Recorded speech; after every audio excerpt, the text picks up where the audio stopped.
Bonjour et bienvenue dans ce chapitre où nous allons parler e-business model ou comment gagner de l'argent sur Internet.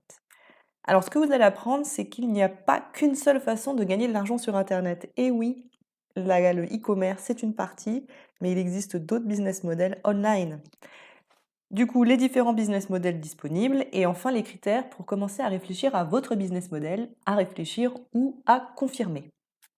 Ce que vous allez obtenir, ce sont les critères à prendre en compte pour créer un business rentable et durable dès son lancement. Alors, au sommaire de ce chapitre, les différents business models existants sur le net et enfin les différents métiers selon les business models. Parce que justement, le fait qu'il y ait différents modèles d'affaires font que les métiers associés à ces différents modèles sont différents. Et il faut bien en prendre conscience avant de se lancer. Alors d'abord, qu'est-ce que c'est qu'un business model, me direz-vous? Eh bien, un business model ou modèle d'affaires, en fait, ça désigne généralement la façon dont un projet ou une activité doit générer des revenus. Alors c'est très très important de penser ça en amont, c'est-à-dire qu'avant de vous lancer dans une quelconque activité, réfléchissez à comment vous allez gagner de l'argent. Je vous dis ça parce que ça m'arrive que des personnes viennent me voir pour me dire: «Ah tiens, j'ai une idée d'application, j'ai une idée de business».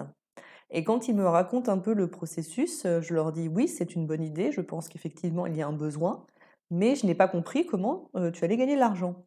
Et ce qu'on me répond en général, c'est: «Oh bah écoute, ça on verra plus tard». Eh bien, c'est une erreur. Il ne faut pas voir plus tard, il faut savoir tout de suite comment vous allez gagner de l'argent. Si vous voulez, générer du contenu gratuit, c'est tout à fait possible, mais dans ce cas, vous devez utiliser les données de vos utilisateurs pour faire de la publicité, par exemple. Si vous, voulez pas faire de la publicité parce que vous voulez, avoir un site sans pub, et bien dans ce cas, est-ce qu'il faut demander une participation à vos utilisateurs ou à vos fournisseurs peut-être, pour qu'ils soient présents sur votre site? Enfin, il faut réfléchir en tout cas à une façon de gagner de l'argent et ça, en amont, c'est très important. Alors les business models traditionnels, vous avez le business, model achat-revente, donc assez classique. Vous achetez, vous mettez à disposition ce produit sur votre site et vous revendez. Et donc là, vous gagnez une marge. La production-revente, donc là, c'est par exemple ce qu'on appelle le do it yourself, c'est-à-dire que c'est vous qui produisez, vous mettez sur votre site le produit que vous avez vous-même créé et vous le vendez. Donc là, en général, votre marge est plus importante quand vous faites de l'achat-revente. Donc dans ces deux cas, là où vous gagnez de l'argent, comment vous générez des revenus, c'est par de la marge. Donc il faut calculer pour que la marge que vous générez soit supérieure évidemment à vos coûts. Les modèles depuis internet. Donc, tout ça a évolué avec internet. C'est-à-dire que ce sont des choses qui existaient déjà avant, qui existeront demain, parce que c'est le principe même du commerce, mais la façon dont on génère de l'argent a évolué avec, le modèle internet. Donc il existe des modèles transactionnels et des modèles relationnels. Alors, est-ce que si je vous dis comme ça modèle transactionnel, modèle relationnel, est-ce que ça vous parle? Est-ce que des exemples vous viennent en tête? Alors, ce qu'on appelle modèle transactionnel, hein, c'est un modèle d'achat-revente sur Internet. Donc, j'achète des produits et je les revends sur Internet. Alors que dans le modèle relationnel, en fait, c'est mon site va permettre de mettre en relation deux types d'offres et de demandes. Donc, par exemple, des vendeurs et des acheteurs. Donc là, je commence déjà à vous donner des pistes pour les exemples. Dans les modèles transactionnels, on parle évidemment de site e-commerce classique. J'achète et je revends. On parle aussi des abonnements, par exemple les box. Alors là, le business model est un petit peu différent parce que dans la box, la personne paye pour un abonnement, c'est-à-dire pour 3 mois, 6 mois, 1 an, et le produit, lui, est envoyé à la date dite. Donc, ce qui est hyper intéressant dans ce business model-là, c'est que vous avez beaucoup de trésorerie en avance. Et ça, pour investir derrière en publicité, en communication, en ergonomie, en amélioration des fonctionnalités du site, c'est hyper intéressant. Par contre, c'est un très très gros boulot. Les achats groupés. Donc, le principe des achats groupés, c'est que vous dites aux personnes, s'il y a tant de personnes qui acceptent d'acheter ce produit, alors je peux l'avoir à ce prix-là. Si on n'atteint pas le nombre de personnes, alors le prix sera plus élevé.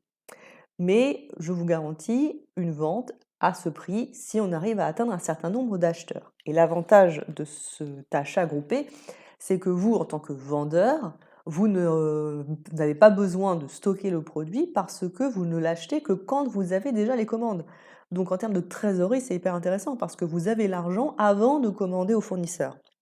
Par contre, pour le client final, ça demande d'attendre un peu plus longtemps pour recevoir le produit. Dans les modèles transactionnels, nous avons aussi les sites orientés prix. Donc là, mon premier exemple qui me vient en tête, c'est un Cdiscount, par exemple. Donc là, on est sur le prix le plus bas, le prix le plus bas, le prix le plus bas. Et là, on touche une population très particulière de celles qui recherchent forcément le prix le plus bas et donc pas forcément le meilleur rapport qualité-prix. On cherche le prix le plus bas.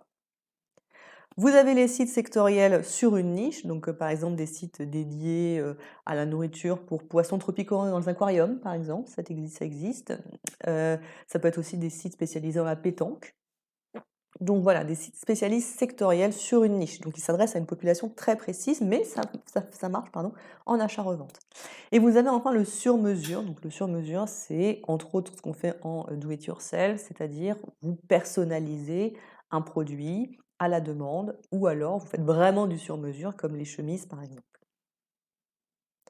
Et enfin, les modèles freemium in-app, donc ça sont des modèles qui sont apparus essentiellement avec les applications. Le principe, c'est de dire votre offre est gratuite soit pour un certain temps, soit sur une quantité réduite de fonctionnalités. Et si la personne veut avoir plus ou plus longtemps, elle doit payer en général un abonnement. Je pense par exemple à un Deezer ou un Spotify, par exemple, vous avez accès à la musique, mais de façon limitée. Si vous prenez un abonnement, eh bien dans ce cas, vous allez avoir accès à toutes les fonctionnalités du site. Le dropshipping, alors le dropshipping, je ne sais pas si vous savez ce que c'est très très très en vogue en ce moment parce que c'est hyper intéressant et c'est quelque chose qu'on va développer dans la partie stratégie et dans la partie logistique.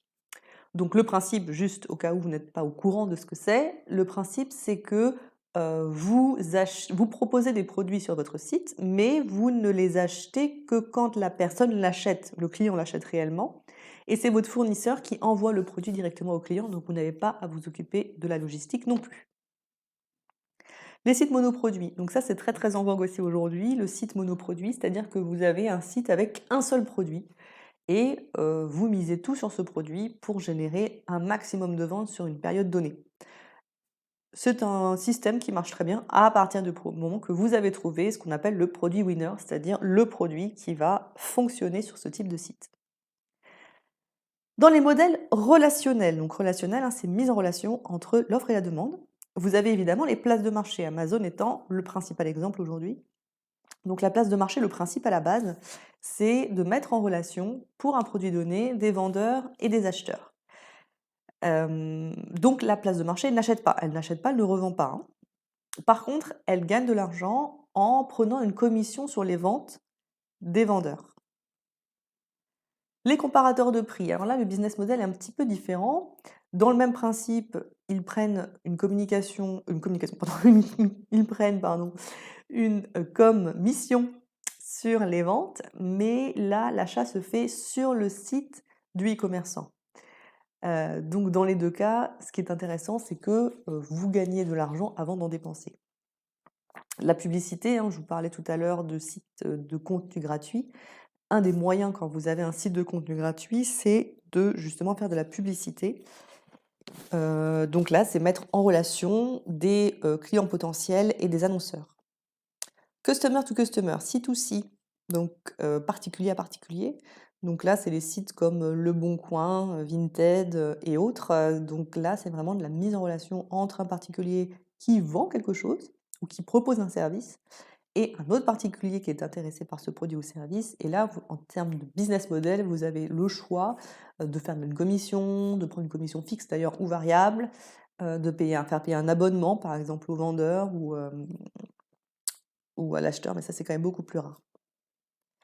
Les ventes privées. Alors le principe à la base des ventes privées, c'est de dire au client: «Nous avons négocié avec vous une très, très, très grosse remise et parce que l'on a négocié cette très grosse remise, on va attendre la fin de la vente pour vous envoyer le produit». Donc le délai de livraison va être beaucoup plus long que sur un site e-commerce classique. Mais les gens sont prêts à attendre parce qu'ils ont un prix extrêmement bas.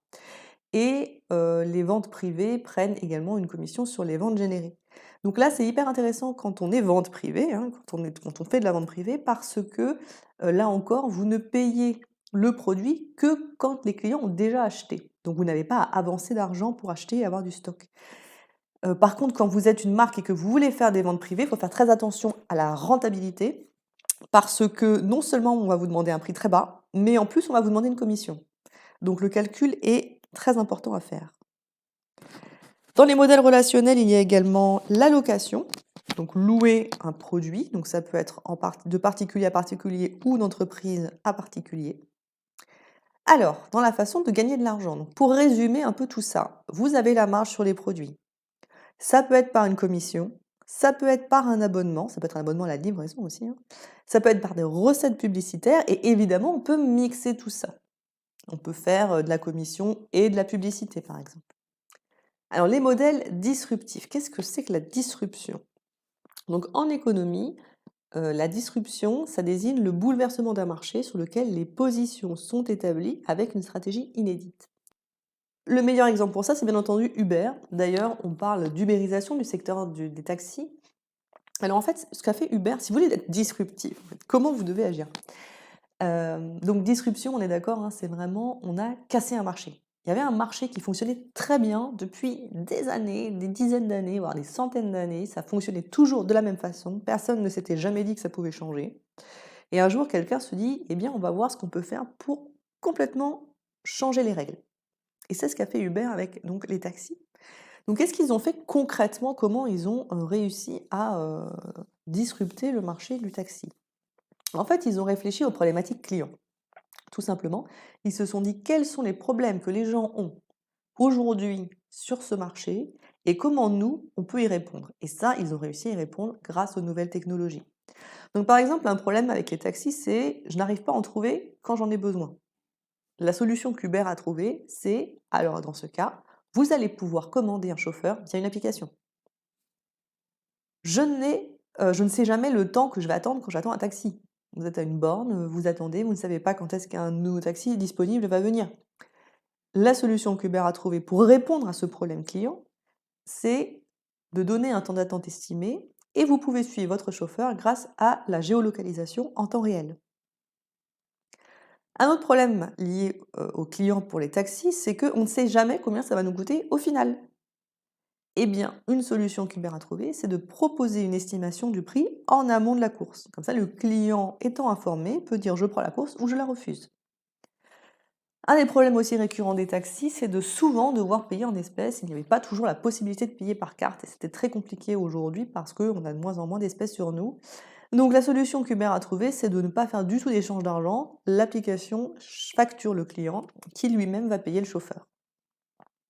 Et alors ça, on parlait beaucoup des taxis parisiens là-dessus, c'est un avis général de la population, même si évidemment il y a des exceptions, donc je ne veux pas généraliser un comportement, mais certains chauffeurs n'étaient pas aimables et donc Uber a, trouvé une solution par rapport à ça et puis bon, je ne cache pas aussi qu'il y a des clients qui ne sont pas aimables du tout, en notant le chauffeur et le client.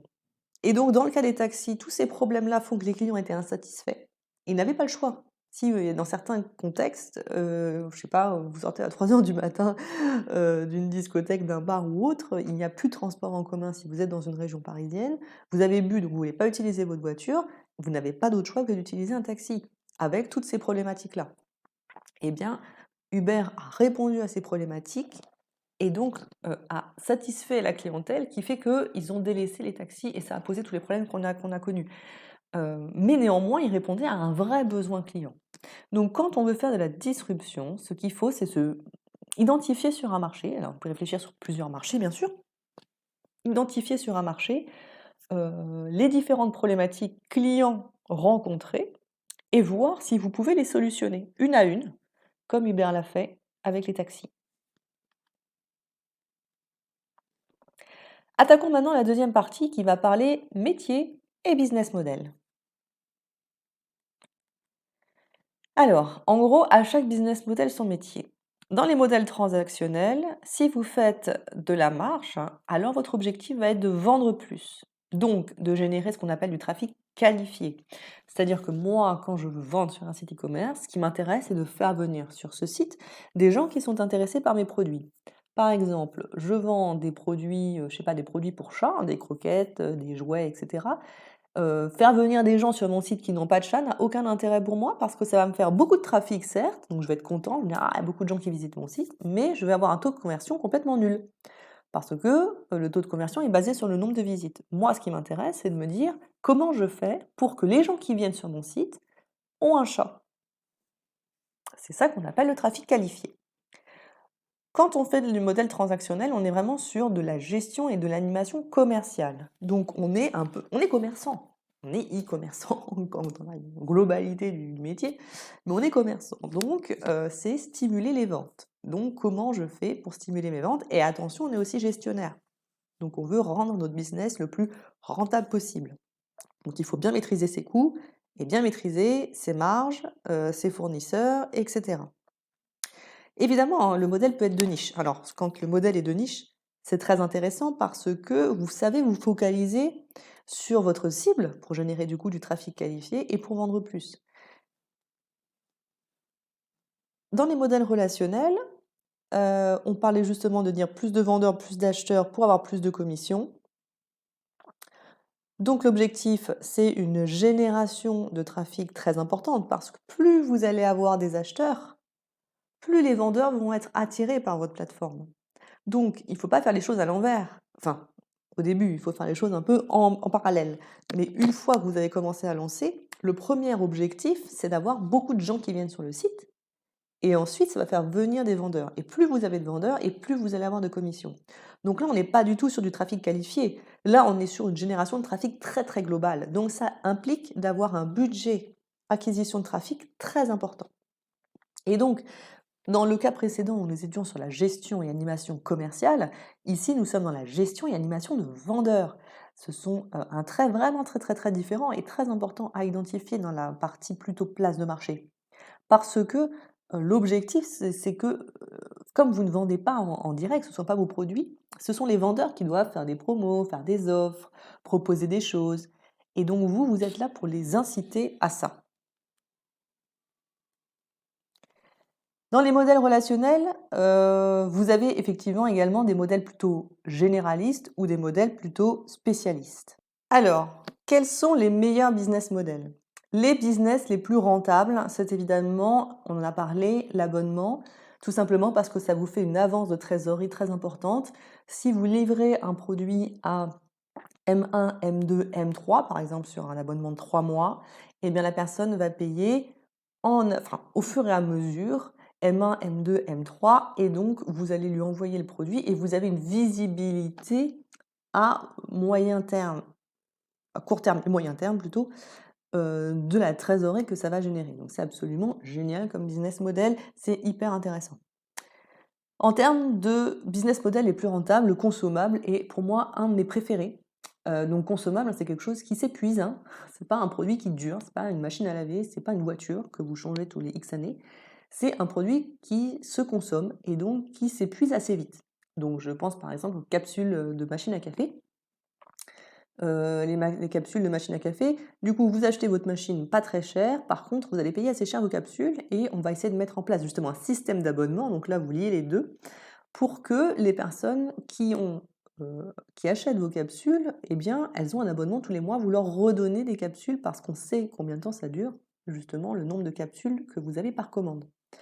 Donc ça, c'est hyper intéressant. Si vous trouvez un business avec des consommables, c'est-à-dire donc un produit, par exemple une imprimante et des cartouches, cartouches, il faut recommander à chaque fois qu'elles sont épuisées, la machine à café où il faut recommander du café à chaque fois que c'est épuisé, c'est hyper intéressant.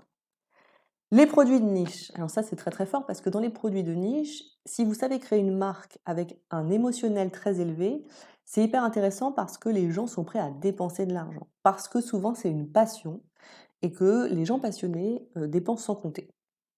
Donc les produits de niche, ça peut vraiment être n'importe quoi, hein, ça peut être, je vous ai parlé des chats tout à l'heure, ça peut être, je vous disais, les poissons tropicaux en aquarium, mais ça peut être des fans de Johnny ou de Céline Dion ou je sais pas qui. Ça peut être vraiment n'importe quoi des produits de niche, hein. C'est juste qu'il faut trouver un produit qui correspond à un besoin ou en tout cas une passion. Et dans ce cas-là, les prix peuvent être vraiment très élevés. et puis les produits qui répondent à un vrai besoin. Donc, les produits qui répondent à un vrai besoin, par exemple, je vous parlais de la pétanque tout à l'heure. Dans le cas de la pétanque, vous pouvez proposer, parce que vous savez que, la plupart des Français ont mal au dos, des produits, alors je ne sais pas comment ça s'appelle, mais ça permet de récupérer, c'est un espèce d'énorme aimant qui permet de récupérer les boules de pétanque sans se baisser. Donc ça, vous répondez à une problématique réelle du client.